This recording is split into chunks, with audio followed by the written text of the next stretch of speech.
When I first spoke with Isabel about this, for some reason I heard the title of this panel as "What is Gender?" And these sort of titles, which are in themselves questions, tend to lead to presentations which are also questions, like what might we mean as we talk about gender, or is gender inevitably pre-discursive, and so on and so forth. So I'm going to try to swim against this current and come up with a quite specific answer on what I think gender is. And the answer that works for me, many people have answers, they aren't all the same, is the formulation of Joan Scott, who was an American historian who, in this context, was writing about 19th century France. And according to Scott, this is what I'm going to say here is the takeaway, so if you're listening to anything, listen to this. Gender means knowledge about sexual differences. Knowledge is a way of ordering the world. As such, it is not prior to social organization. It is inseparable from socialization. And I'm going to come back to this definition in a minute and pull apart those three crucial words: knowledge, difference, and sexual. But first, because I see many people here not from our department, which is excellent, a very quick tour through the what is gender question in sociology, since this is a history that typically isn't taught unless you're taking an explicitly feminist course. So back in the early days, in the mid-20th century, gender was pretty much reserved. If you asked a sociologist, they would say that's a term that's used in language. Words have gender, like genre in French, but in sociology we had two sexes, male and female. About half the human race was one, and half the human race was the other. We didn't need a word like gender in these originary days because we saw no point in going beyond that binary. And the sexes had roles. There was the male role, or the masculine role, which was to carry out all those activities that are instrumental and authoritative and oriented to the public world of politics and the economy.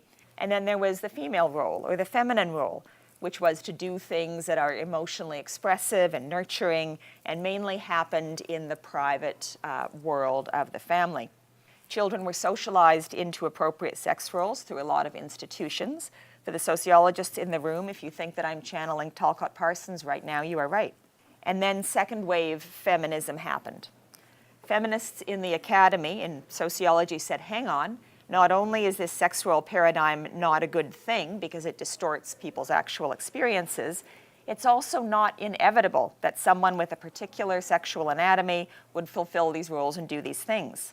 Gender is distinct from sex. Gender is that which is not inevitable and self-evident. It's the contingency of sex. It's the things which differentiate men from women, but which are not necessarily so and should not be taken for granted.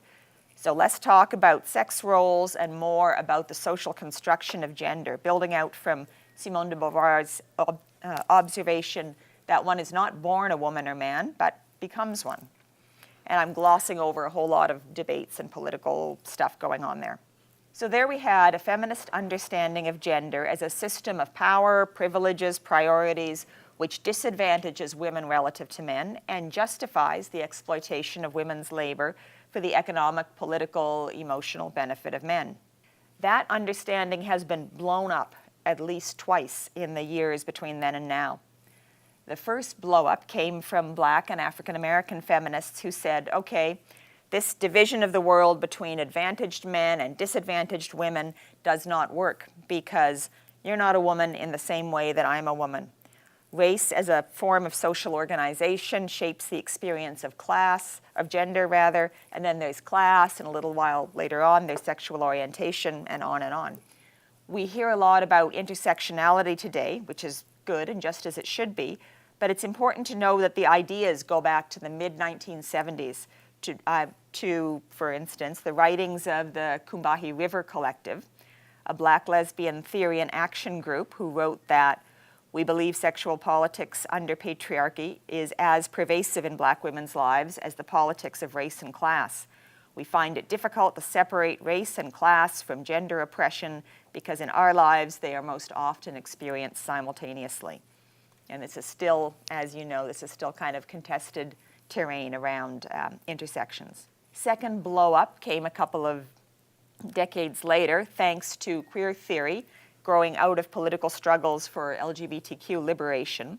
And queer theory said to sociology, again, hang on a minute.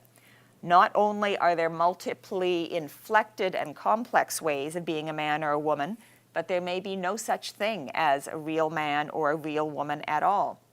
This sex, gender, male, female binary may be a fiction that we tell ourselves and each other for any number of reasons, whether it's to preserve an unequal division of labor, which is kind of a Marxist reason, or because it's necessary to sustain heterosexuality, a set of social arrangements predicated on the idea of two distinct and opposing sexes, which would be more of a kind of psychoanalytic reason. Queer theory confused the foundational categories of gender in sociology and continues to confuse them in a productive way.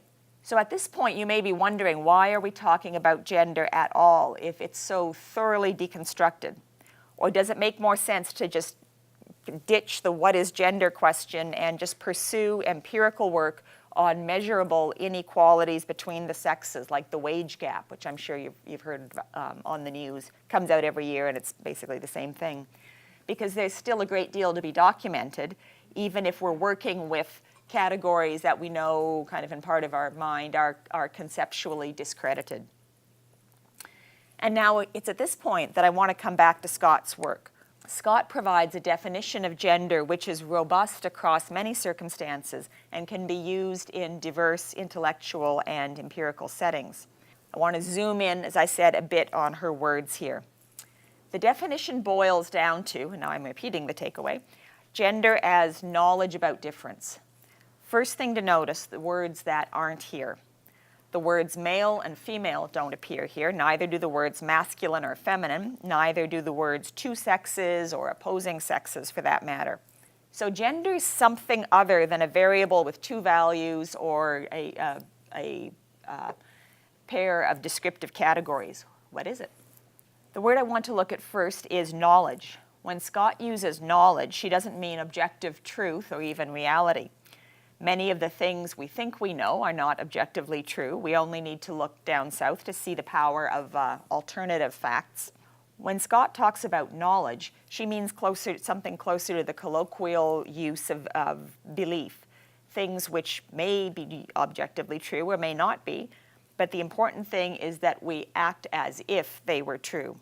Knowledge is important not just as a collection of facts or alternate facts about the world, but because it moves action. It motivates people to act and to interact and to do things.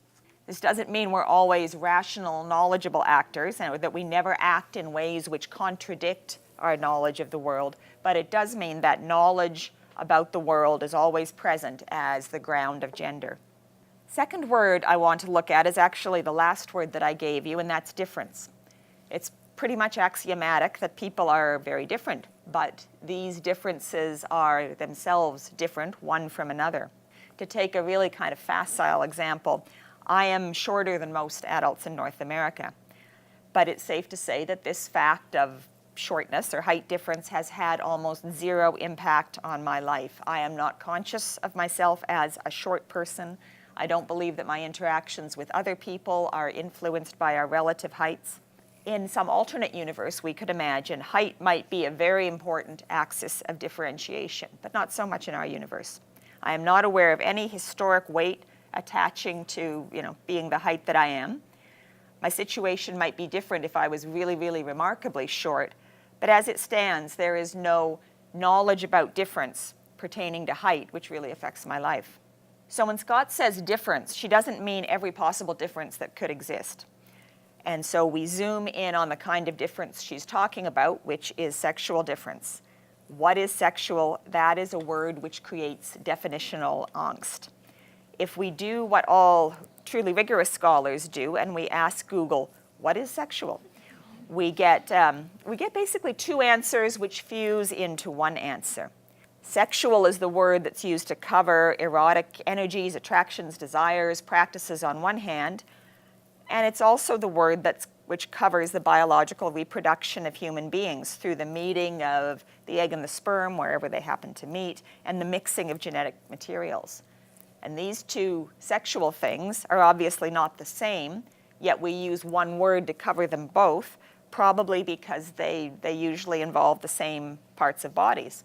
The parts which, not by coincidence, are how we can tell the difference between so-called male bodies and so-called female bodies. So gender is the way that individuals and societies manage, control, make sense out of the differences amongst human beings in relation to sexuality, however you choose to define that. Bodies in their erotic and their reproductive capacities are the ground of gender, and gender itself builds out of the meanings, contingent, artifactual, situation-specific, which adhere to them. In most, though not all societies, the primary organizing device of gender is a two-sex, two-gender system.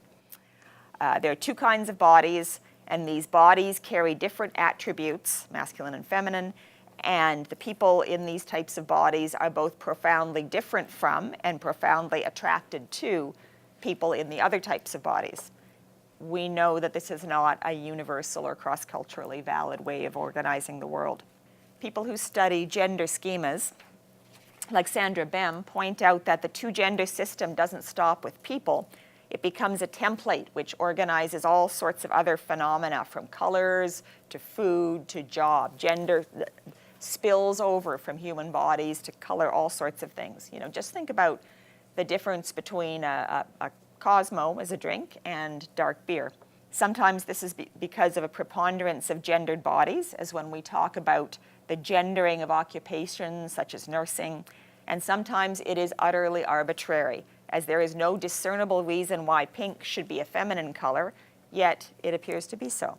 The validity of this system, two-sex, two-gender, has come under question from trans scholars and other post-foundationalists who point out that the idea of distinct and discrete sexes and fixed sexes is sort of a fiction, which is not actually rooted in biology or in lived experience. Nonetheless, the power of this organizing principle, there are males, there are females, there's masculinity, there's femininity, and these are qualities which do not just inhere in people, but are extrapolated to the world around us, is such that there is virtually no aspect of our lives which is not saturated by knowledge about difference. This knowledge can have a kind of taken for granted category. Who among us is actually surprised by the gender composition of Donald Trump's cabinet or of Edmonton City Council? Dismayed maybe, but are we surprised? I doubt it. And gender can also be made visible through research and theory, like research into wage gaps that I was mentioning earlier. And concluding, it's important to remember that while I believe the social world is gender saturated, gender is not omni-relevant. That is, gender is not always the most important feature of a situation or an interaction or social structure. Race, age, sexuality, familial relations, ability, and other things may eclipse gender in their prominence or their significance. Which brings me back around to the intersectionality at the beginning of this talk. The ways that we organize sexual difference, the way we saturate the world with meaning about sexual difference, doesn't exist in isolation from ways of organizing other forms of knowledge about difference. So here we are. Gender is not a variable with two values. It's not a pair of labels to apply. It's an enormously complicated collective social endeavor, and it comes down to what we think we know about sexual difference.